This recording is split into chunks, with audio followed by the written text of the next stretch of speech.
Vision d'Abdia. Ainsi a dit le Seigneur, l'Éternel, touchant Édom, nous l'avons entendu de la part de l'Éternel, et un messager a été envoyé parmi les nations. Levons-nous contre ce peuple pour le combattre.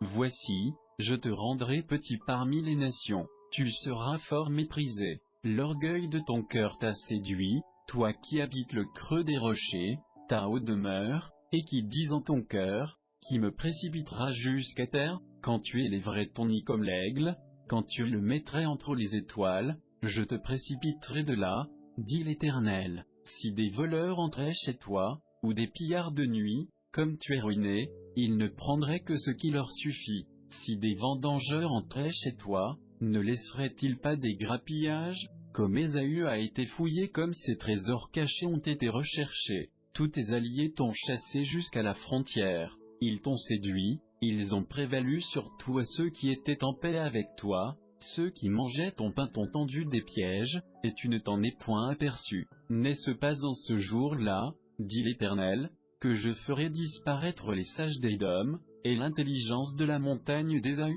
Tes guerriers seront éperdus, ô accent circonflexe aimant, afin qu'ils soient tout retranchés de la montagne d'Ésaü par le carnage. À cause de la violence que tu as faite à ton frère Jacob, la honte te couvrira, et tu seras retranché à jamais. Au jour où tu te tenais en face de lui, au jour où des étrangers emmenaient captif son armée, et où des étrangers entraient dans ses portes et jetaient le sort sur Jérusalem, toi aussi, tu étais comme l'un d'eux. Ne considère pas avec joie le jour de ton frère, le jour de son infortune, ne te réjouis pas sur les enfants de Juda, au jour de leur ruine, et n'ouvre pas une grande bouche au jour de la détresse. N'entre pas dans les portes de mon peuple, au jour de sa calamité, ne considère pas avec joie son malheur, au jour de sa calamité, et que tes mains ne se jettent pas sur son bien, au jour de sa calamité. Ne te tiens pas au passage pour exterminer ses fugitifs, et ne livre pas ses réchappés au jour de la détresse,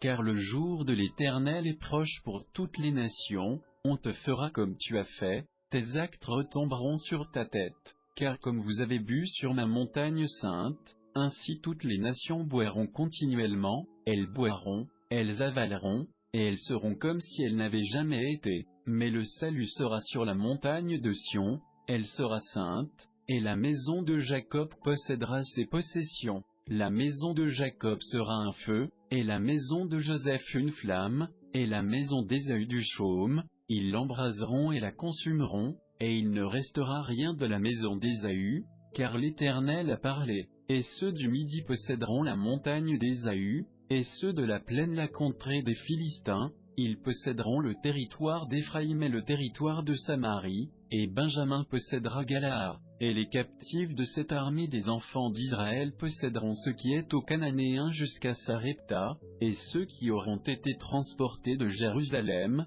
qui sont en Séphara, posséderont les villes du Midi. Et des libérateurs monteront sur la montagne de Sion pour juger la montagne d'Ésaü, et la royauté sera à l'Éternel.